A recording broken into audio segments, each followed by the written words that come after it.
Hello everyone, welcome to Texophile. This is Weber Bansal. टेक्सोफाइल ने budget पर चर्चा नाम से एक सीरीज शुरू करी है जिस पर बजट में आए हुए सारे अमेंडमेंट्स आपके साथ डिस्कस किए जाएंगे। इस सीरीज के अंदर हम पहले ही 3 पार्ट्स डिस्कस कर चुके हैं। ये हमारी सीरीज का 4th पार्ट होने वाला है।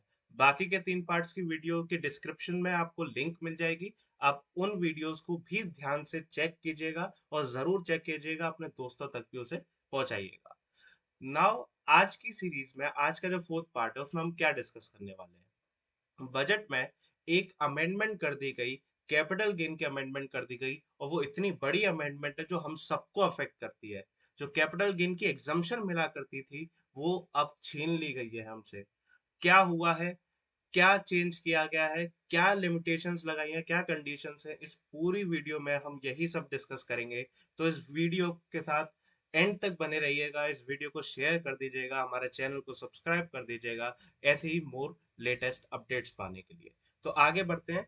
क्या चेंज किया? जैसा आप जानते हैं कि सेक्शन नंबर 54 और सेक्शन नंबर 54F, ये दोनों सेक्शन क्या होते हैं मैंने इस वीडियो में बहुत डिटेल से बताया हुआ है। इस वीडियो की भी लिंक आपको डिस्क्रिप्शन में मिल जाएगी। इस जो सेक्शन नंबर 54 और 54F में आपको डिडक्शन मिलती थी, एग्जम्पशन मिलती थी कि आप कोई भी रेसिडेंशियल हाउस प्रॉपर्टी खरीदते हैं, या तो रेसिडेंशियल हाउस प्रॉपर्टी को बेच कर रेसिडेंशियल हाउस प्रॉपर्टी खरीदते हैं, या फिर कोई और कोई भी लॉन्ग टर्म एसेट को बेच कर अगर आप कोई भी रेसिडेंशियल हाउस प्रॉपर्टी खरीदते हैं, सेक्शन 54 और 54F में आपको पूरे कैपिटल अमाउंट की, कैपिटल गेन अमाउंट की आपको एग्जम्पशन मिल जाया करती थी। अब से वो एग्जम्पशन नहीं मिला करेगी, नहीं मिला करेगी। बजट में सारी चेंजेस कर दिए गए हैं। इस साल के बजट में बहुत बड़ा चेंज किया है कि अब आपको ये बेनिफिट, ये एग्जम्पशंस नहीं मिला करेंगी। क्या चेंज किया है और क्यों चेंज किया है, सबसे पहले बात करते हैं क्यों पर। ये था आपको हाउसिंग प्रोवाइड करने के लिए, जिनके पास घर नहीं है, जिनके पास घर की कमी है, वो एक घर ले सकें, सस्ता अच्छा घर ले सकें, हर एक के पास एक घर हो। इस ऑब्जेक्टिव से सेक्शन 54 और 54F को इंट्रोड्यूस किया गया था। बट कुछ लोगों ने क्या किया, इसको यूज करना शुरू कर दिया, इसको एज ए इन्वेस्टमेंट यूज करना शुरू कर दिया। जितने भी लोग जिनके पास काफी पैसा है वो एज ए इन्वेस्टमेंट कोई घर खरीद लेते थे और 54F में उसकी डिडक्शन ले लिया करते थे। कभी कभार वो घर करोड़ों के होते थे, बहुत 40-40 50-50 करोड़ के भी वो घर है। तो इससे क्या हुआ, जो ऑब्जेक्टिव था लॉ का, जिस वजह से 54 और 54F की डिडक्शन दी गई थी, वो उसका मिसयूज होने लगा।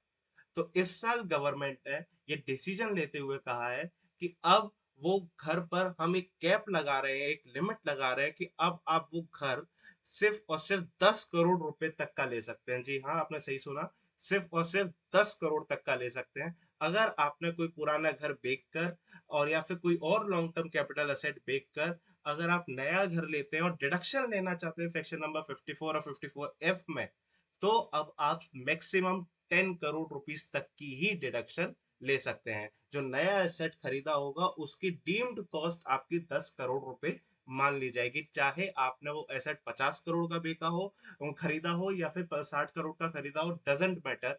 वो आपकी मैक्सिमम लिमिट है, 10 करोड़ की मानी जाएगी। तो अब आपको डिडक्शन और एग्जम्पशन सेक्शन 54 और 54F में सिर्फ और सिर्फ 10 करोड़ का ही मिलेगा। और ये एप्लीकेबल कब से है? असेसमेंट ईयर 24-25 से, यानी कि आप अब 1 अप्रैल 2023 से जो भी आप परचेज करेंगे, जो भी आप नया घर परचेज करेंगे और सेक्शन 54 की डिडक्शन लेना चाहेंगे, उस केस में ये एप्लीकेबल होगा। अभी तक जो ले लिया उसका क्या होगा, अब क्या होगा उसका एक मैं आपको ब्रीफ में एक चार्ट दे देता हूँ, एक एनालिसिस करवा देते हैं।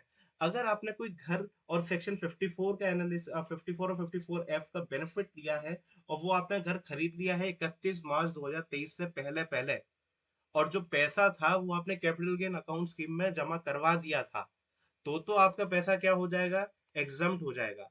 बट अगर नहीं करवाया था तो वो पहले भी टैक्स होता था, आज भी टैक्स होता है। तो 31 मार्च 2023 तक की तो बात ये थी, जो पहले थी वो ही चलेगी। आप कितने का भी घर खरीदे, कितने का भी घर बेचें, वो उसमें एग्जम्प्ट हो जाएगा सेक्शन नंबर 54 और 54F में। बट अब कहानी में ट्विस्ट है, 1 अप्रैल 2023 से, अब 1 अप्रैल 2023 के से या उसके आगे अगर आप कोई घर खरीदते हैं सेक्शन 54 और 54F का यूज करते हुए। तो अब इसमें तीन सिचुएशन हो सकती है। आपने जो नया एसेट खरीदा, जो नया घर खरीदा, वो 10 करोड़ से कम की वैल्यू का था। या फिर दूसरा केस, वो 10 करोड़ का ही था। तीसरा केस, वो 10 करोड़ की ज्यादा की वैल्यू का था। तो इन तीनों केस को अभी हम एनालाइज करते हैं। अगर आपने जो घर खरीदा नया, वो 10 करोड़ की वैल्यू से कम का था, तो इसमें कोई प्रॉब्लम नहीं है, वही आपका पुराना वाला एग्जाम्पशन लग जाएगी और आपको पूरे अमाउंट की एग्जाम्पशन मिल जाएगी, अगर आपने कैपिटल गेन अकाउंट स्कीम में पैसा जमा कर दिया था क्या before filing of return of income. कर दिया था तो मिल जाएगी, नहीं किया था तो आपको उस पर टैक्स देना पड़ेगा, जैसे पहले भी देना पड़ता था। अब अगर 10 करोड़ का है आपका, तो अगर डॉट आपने 10 करोड़ का कोई फ्लैट खरीदा या फिर कोई घर खरीदा, रेसिडेंशियल प्रॉपर्टी खरीदी, तो उस पर भी सेम रूल अप्लाई होगा। अगर 10 करोड़ तक का भी है तो आपने क्या कैपिटल गेन अकाउंट स्कीम में पैसा डाल दिया था तो ठीक है, एग्जाम नहीं डाला तो टैक्स जैसा पहले होता था वैसा ही। अब इधर इशू आया जब आपने कोई घर खरीदा। मान लीजिए कैपिटल गेन आपको जो घर बेचने से हुआ था वो हुआ था 50 करोड़ का, और अब आपने उसी 50 करोड़ का आपने एक घर खरीद लिया। तो अब इसमें एक चेंज हुआ। अब कहा गया मैक्सिमम हम उसकी कॉस्ट कितनी मानेंगे, नए एसेट की कॉस्ट हम मानेंगे सिर्फ और सिर्फ 10 करोड़। यानी कि जो बचे हुए 40 करोड़ का था, 50 का आपने घर खरीदा, 10 करोड़ की कॉस्ट मानी, बचा 40 करोड़ रुपए। इस 40 करोड़ रुपए पर अब आपको टैक्स देना पड़ेगा। पहले नहीं देना पड़ता था, अब से वो देना पड़ेगा। अब आपके घर की वैल्यू गवर्नमेंट एक डीम्ड वैल्यू मान रही है कि अब इसकी डीम्ड वैल्यू सिर्फ और सिर्फ नए घर की 10 करोड़ रुपए तक है। इससे ज्यादा गवर्नमेंट नहीं मानेगी। तो ये आपके लिए एक एनालिसिस चार्ट है, इसको ध्यान से देखिएगा और कोशिश कीजिएगा कि आप पहले के किसी तीन केसेस में आ जाएं, चौथे केस में ना जाना पड़े, अदरवाइज आपको टैक्स देना पड़ेगा। अगर आपको हमारी वीडियो अच्छी लगी हो तो आप इस चैनल को सब्सक्राइब कर दीजिए, हमारी इस वीडियो को शेयर कर दीजिए सभी दोस्तों के साथ, और आप हमें कमेंट भी कर सकते हैं अगर आपको कोई भी डाउट हो किसी भी रिलेटेड प्रोविजन से। आप हमारे नंबर्स पर भी कांटेक्ट कर सकते हैं। Thank you so much for watching our videos.